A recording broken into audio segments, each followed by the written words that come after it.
log 2 0 e to the power x by 1 plus e to the power x বলছে dx।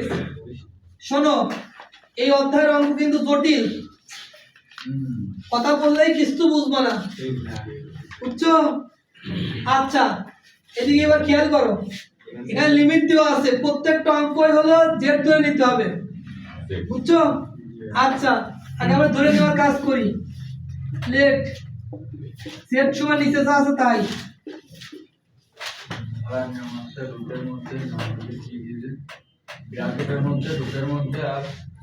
Inverse আকারে যদি পাওয়ার থাকে তো ব্র্যাকেটের মধ্যে রুটের মধ্যে।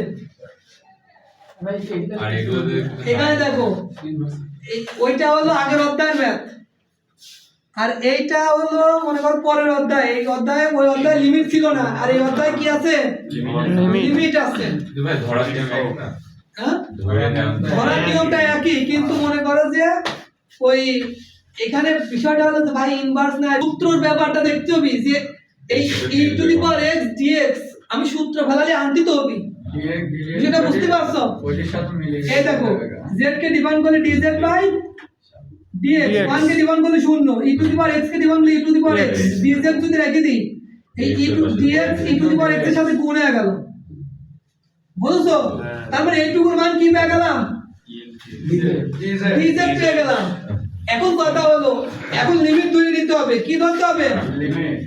লিমিট। প্রত্যেকটা অঙ্ক একই নিয়ম,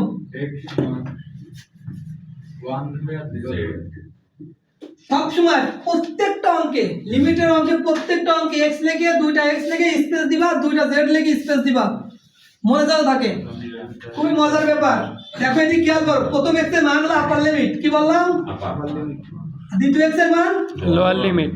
মজার ব্যাপারটা হলো প্রত্যেকটা অঙ্কে x এর মান দেওয়া থাকে, আপার লিমিট লোয়ার লিমিট দেওয়া আছে, তার মানে x এর মান আমি জানি, x এর মান জানি, y এর মান বের করতে, z এর মান বের করতে হবে, বুঝতে পারছো? এখন কথা হলো x এর মান log 2, এই জায়গায় মান বসাবো সব সময়। x এর জায়গায় তুমি log 2 বসাও, e টু দি পাওয়ার যদি log 2 বসাও, e to the power log এর মান কত? 1।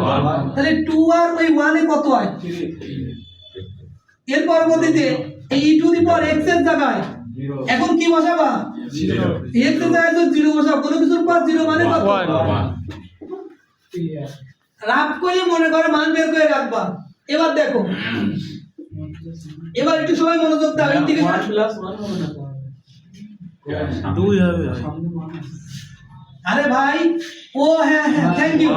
এই ধন্যবাদ। এই যে 1 আছে, x এর মান 0, তাহলে এটার মান পাচ্ছে 1, আর এখানে একটা 1 আছে, তাহলে কি হবে? 2 হবে। Thank you. এত প্রতিবার এই খেয়াল করো, ইন্টিগ্রেশন আছে, ইন্টিগ্রেশন এই log 2 এর মান কত পাইছি? এই বরাবর মান কত পাইছি? 3। আর 0 বরাবর মান কত পাইছি? 2। মনে করে এই অংশটা নাই, এই গোলের অংশটা নাই, তাহলে উপরে কি আছে? 1 আছে। আর 1 plus e to the power x মানে আমরা কি জানি? z। e to the power x dx মানে আমরা কি জানি?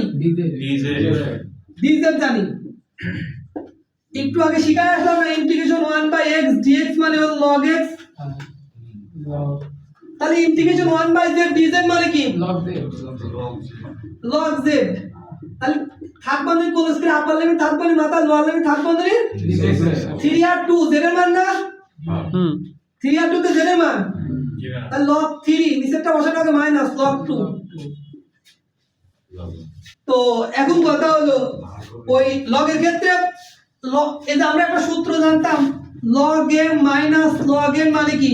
log m by n। log এর ক্ষেত্রে বিয়োগটা হলে কি হয়? ভাগ। log কমন নিলাম, 3/2। তাহলে এটাই आंसर, বুঝছো? হ্যাঁ।